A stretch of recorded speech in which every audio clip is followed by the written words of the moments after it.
Olá! O machismo é uma prática que está impregnada em toda a sociedade brasileira. E para coibir e acabar com essa prática, a Câmara Municipal de Aracaju aprovou uma lei que institui a campanha permanente de combate ao machismo nas escolas públicas de Aracaju. Quer saber mais sobre isso? Então vem comigo que a gente vai conversar com a autora desta lei.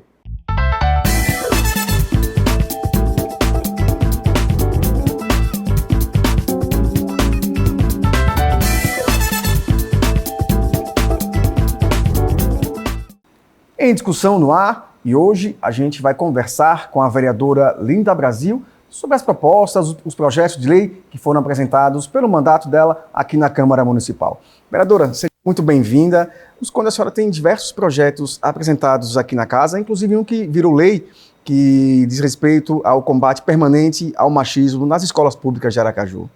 Sim, muito obrigada pelo convite de estar aqui falando sobre nossos projetos, né, que protocolamos e alguns, né, que já viraram lei, né, projetos importantes aqui para toda a nossa sociedade, muitos ligados à questão dos direitos, né, das mulheres, da população LGBTQIA+, ligado à educação, né, porque a gente tem uma luta muito importante aí a favor da educação, a educação que seja libertadora, transformadora e conscientizadora. Esse projeto de lei, ele tenta visar acabar com a prática do machismo, que é uma prática institucional, uma prática que está enraizada na nossa cultura. E ele, colocado nas escolas públicas, visa atacar o mal já de início. Sim, o propósito desse projeto é justamente para desconstruir comportamentos, né, que são naturalizados desde a infância, né, em relação de que menino e meninas, muitas das vezes o comportamento dos meninos são superiores, né, meninos como pode tudo. Então essa educação em que já coloca meninos e meninas nessa situação, né, de superioridade, né, em relação aos meninos, e as meninas de inferioridade, de frágilzinha, né, de brincar só de boneca, brincar, né, de casinha, e homens brincar, né, em esportes, né, em brincadeiras ligadas que desperte, né, essa capacidade física, né, dos meninos. Isso também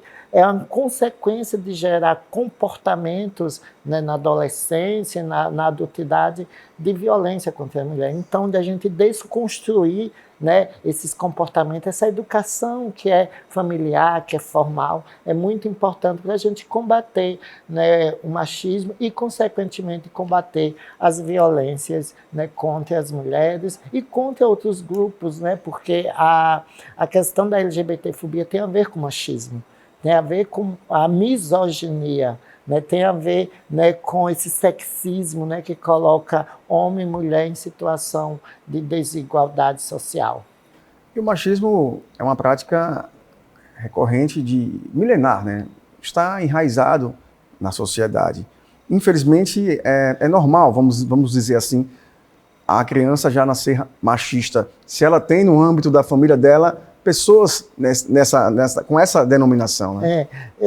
Na nossa concepção, assim, da gente, do movimento, de educadores, né, ninguém nasce machista, ninguém nasce racista, ninguém nasce LGBTfóbico, ninguém nasce aporofóbico, né, que é a raiva, o ódio às pessoas que são pobres, ninguém nasce capacitista, né, que é o preconceito. É o ambiente que ela convive que vai... A educação, essa perspectiva que a gente tem em relação àquele ser que está nascendo, né? Porque quando a gente fala sobre o chá de revelação, né, que é normatizado, que muita gente naturaliza, a gente não percebe os problemas que tem, porque a gente cria expectativa em relação a como vai ser esse futuro filho, esse embrião que está em desenvolvimento ainda, né, no ventre da mulher, né, que vai ser um homem, né, o pai já cria uma perspectiva, né, uma expectativa, na verdade, vai ser forte, vai ser jogador de futebol, né, vai, né, ter aquele segmento que muitas das vezes eu como pai ou como mãe não tive, né? Aí a gente acaba criando essa expectativa em relação aos meninos, em relação às meninas também. Então, a gente precisa rever esses comportamentos, porque são esses comportamentos que geram, né, atitudes preconceituosas, discriminatórias, né? Então, a gente precisa, na infância, e isso a gente não é dizer que vai deixar de ter menino e menina, não, a gente quer, de uma certa forma, questionar e mudar essa educação, né, que gera esse modelo de educação que gera essas desigualdades, que gera violência, que gera sofrimento, silenciamento, né, porque a gente sabe, né, de acordo com as estatísticas, né, as mulheres sofrem mais violência no contexto doméstico, familiar, muitas das vezes por aquelas pessoas que deveriam amar, né, que são proteger, né? As crianças e adolescentes também, de acordo com pesquisa, mais de 60% de violência sexual contra criança e adolescente acontece desde o cunho dentro, né, do ambiente familiar. Como aqui em Aracaju, recentemente teve um caso, né, em Santa Maria, né, que uma criança, né, de 5 anos, né, morreu por causa, né, de abuso sexual do seu padrasto. Então, a gente precisa mesmo rever esse modelo de família, né? Esse modelo de educação que muitas das vezes provoca violência. E além das mulheres, das crianças e adolescentes, também a população LGBTQIA+, sofre muita violência dentro do ambiente familiar. Esse ambiente no qual a gente devia ser amado, acolhido, protegido, muitas das vezes acaba sendo um berço, né, de tanta violência, de tanta exclusão, de tanto sofrimento. E por falar em violência, a senhora também tem uma outra propositura que está em tramitação aqui na Câmara, foi aprovada na Câmara, ainda não foi sancionada, mas já foi aprovada pelo Parlamento, sim, que dispõe sobre a criação de bancos de emprego para mulheres vítimas de violência doméstica. É um importante projeto, né? Sim, é muito importante, porque além desse projeto, porque esse projeto que a gente falou anteriormente, né, de uma campanha permanente de combate ao machismo e a valorização do protagonismo das mulheres, é para a gente evitar, né, a violência. Esse outro já é uma questão de reparação, para também que as mulheres possam ter sua autonomia, sua independência financeira, porque, de acordo com dados estatísticos também, muitas mulheres que sofrem violência dentro, né, do ambiente familiar, acaba retornando a conviver com seus algozes justamente por questão financeira. Então, esse projeto é de suma importância, né,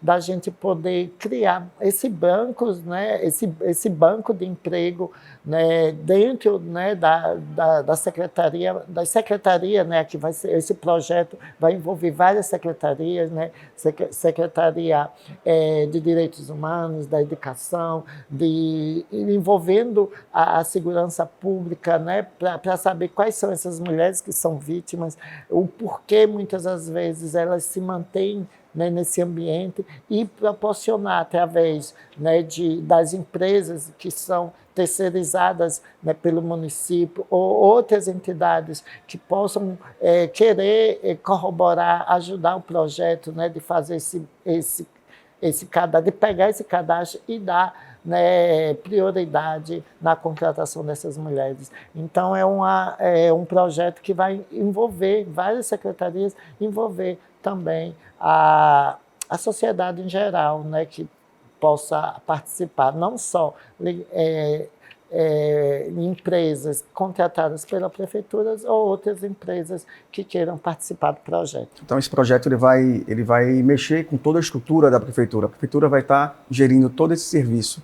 E como é que essas mulheres podem ter acesso a esse serviço? Então, assim que for promulgada, né, ou homologada, né, esse projeto, a gente vai buscar conversar, né, com a Secretaria de Educação, de Direitos Humanos, ver qual vai ser a responsável. Tem a Fundate também, tem a Fundação Fundate, que eu acho que é uma entidade importante do município, né, que já faz esse trabalho, né, de pegar currículo, de fazer De cadastro, de encaminhar. capacitação, né? E também de formação, né? Muitas mulheres também não têm uma capacitação, às vezes. Então, para a gente ver uma forma de como será. Mas para que essa mulher tenha dentro, é só levar o boletim, né, de ocorrência, ou então a sentença da medida protetiva, né, daquelas mulheres que já passaram, né, pelo esse processo, né, de sentença, né, de julgamento, né, para que a gente possa validar, né, incluir nessas mulheres no banco de dados. O Em Discussão vai fazer uma pequena pausa, mas não sai daí, porque a gente volta já já.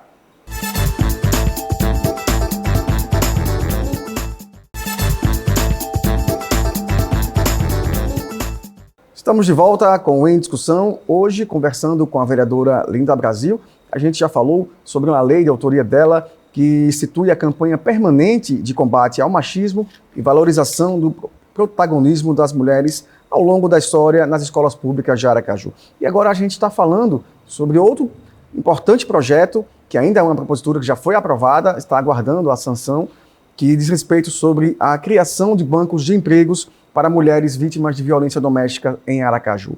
Vereadora, como é que foi a discussão, como é que foi a discussão desse projeto aqui no Parlamento?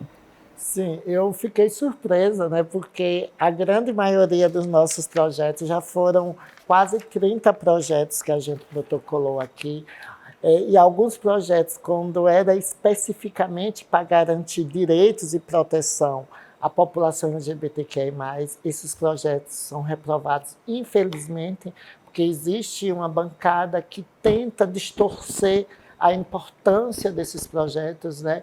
Então, a gente protocolou vários projetos, como um que foi reprovado, que foi a Semana da Visibilidade Trans, que é um evento que já acontece aqui no nosso estado, na nossa Aracaju, em parceria com outras instituições, como a OAB, a Universidade Federal de Sergipe, outros movimentos sociais, que instituiu, que realiza já há 8 anos essa semana. E a gente queria colocar esse evento no calendário municipal, e foi reprovado. Outros, né, que fala sobre os direitos da população LGBT. Mas a gente conseguiu aprovar, né, além desses dois, né, de combate ao machismo, a gente aprovou também um projeto que é muito importante, que inclui no calendário oficial o Dia Municipal da Mulher Negra, Regiane Maria, que é no dia 25 de julho.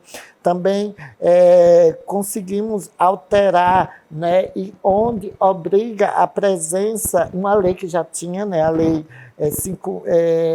um projeto de lei que sugeria que houvesse intérprete de Libra. E a gente mudou de sugestão que poderia para deve ter para obrigar a presença de Libras, porque é um projeto muito importante, porque muitas é um projeto inclusivo. Entidades, né, das empresas públicas aqui não têm intérprete, e algumas pessoas, né, que têm dificuldade, né, de se comunicar, acabavam deixando de ir para esses órgãos públicos, né, por falta de comunicação. Então, a presença do intérprete de Libra é muito importante. A gente também, um projeto que é muito importante, porque para a gente é muito significativo, foi a denominação de uma rua, da Rua D, que lá no Porto Dantas, para a Rua Laisa Fortuna, né? Lá no bairro Porto Dantas, que Laisa Fortuna ela foi uma vítima da transfobia, né, aqui no nosso estado, e que teve uma grande repercussão, e colocar a rua onde ela nasceu, cresceu, é muito importante, né, para valorizar a história e resgatar. Mas vários outros projetos nossos ainda estão, alguns estão tramitando há muito tempo, desde o início, né, dessa atual legislatura, né, desde o início de 2022, que a gente não sabe o porquê que não vai pauta, mesmo já passando na comissão. Alguns eles são reprovados na comissão de redação de justiça, então a gente precisa ver, a gente está vendo agora no final, se a gente coloca em pauta todos esses projetos que são importantes para a nossa população. São projetos que envolvem a cultura, são projetos que envolvem a educação, que envolvem o meio ambiente também, né? Então, para a gente aprovar esse projeto, né, esses projetos, e principalmente esse, né, o último de banco de dados, que no dia da aprovação todos os vereadores elogiaram, muitos pediram a subscrição, então é muito importante porque ele entendeu a importância desse projeto aqui para a população, né, de Aracaju, principalmente para as mulheres que são vítimas, né, de violência doméstica. A senhora, a partir do dia 1º de janeiro de 2023, assume como deputada estadual. Esse projeto, que dispõe sobre a criação de bancos de empregos, seria o maior legado do mandato da vereadora Linda Brasil? Na verdade, eu vou ficar aqui até janeiro, vou assumir lá 1º de fevereiro, porque lá a posse lá em 1º de fevereiro, né, a nova legislatura lá começa sempre em 1º de fevereiro.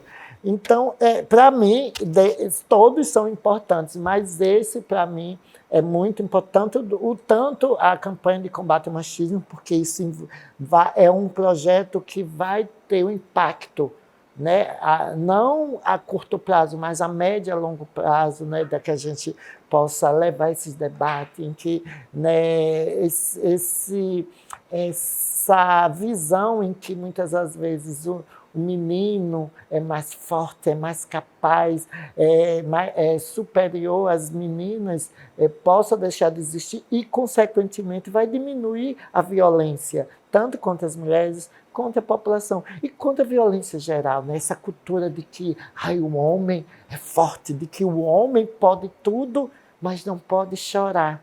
Né? Isso acaba, de uma certa forma, provocando violência, reprimindo até os sentimentos, né, dessa criança que foi designada no gênero masculino. E essa pressão sexual, eu digo que essa masculinidade tóxica, né, de que o homem não pode falhar, né, de que o homem tem que ser mais forte, de que o homem é mais capaz, isso é prejudicial não só para as mulheres, para a população LGBT, mas para os próprios homens, né? Porque coloca ele numa situação, né? E que muitas das vezes eles não acabam tendo condições de sustentar.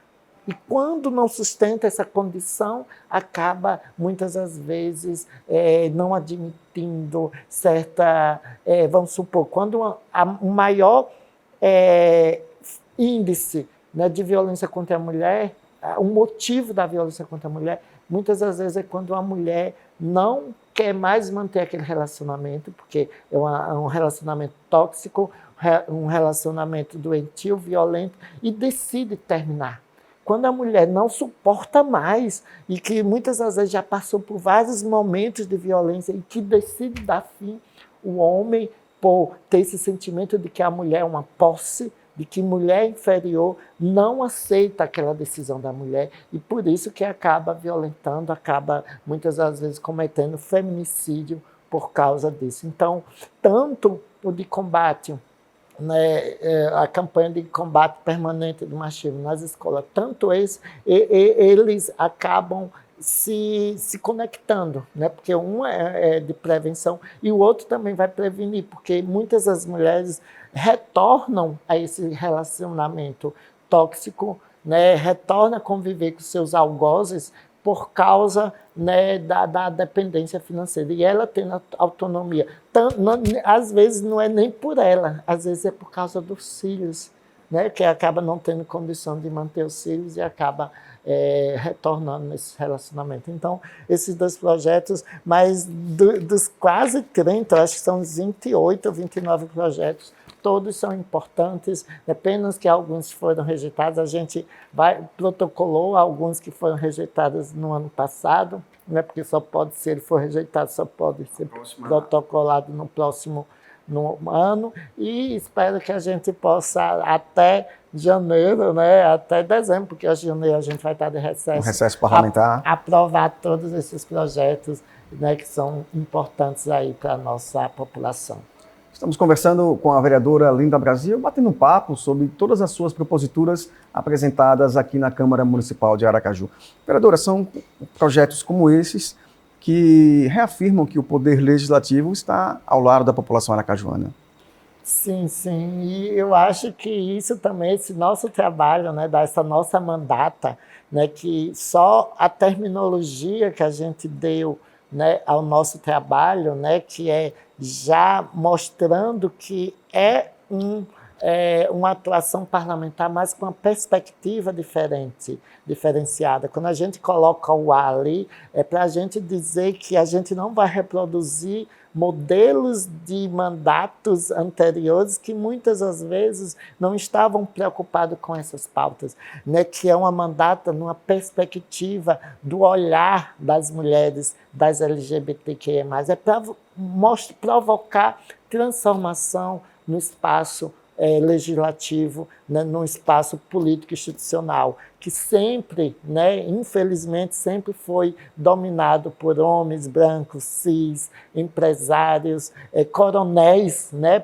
parece que a gente sofre ainda muita influência do coronelismo, né, então trazer, né, aqui para a Câmara Municipal essa nova forma de atuação política, né, com uma perspectiva diferenciada, e mesmo com algumas resistências, a gente não conseguindo aprovar, a gente não, as pessoas, alguns distorcendo as nossas narrativas, nossos discursos, a gente percebeu que o fato da população aracajana ter me elegido, porque eu fui a vereadora mais bem votada em 2020, aqui em Aracaju, e agora, para a deputada estadual, eu fui a mais bem votada aqui em Aracaju. Então, para mim, isso foi uma resposta, um respaldo da população aracajana a esse novo modelo de fazer política, né? Uma política aguerrida, combativa, e com esse olhar amplo para todas as questões que envolvem a nossa população. A gente não tem um trabalho só focado na questão LGBT, porque muitas pessoas, ela é trans, ela vai ficar limitada à causa trans, LGBT. Não, a gente amplia para todas as questões que envolvem direitos humanos, direito à cidade, como moradia, transporte público de qualidade, lazer, né?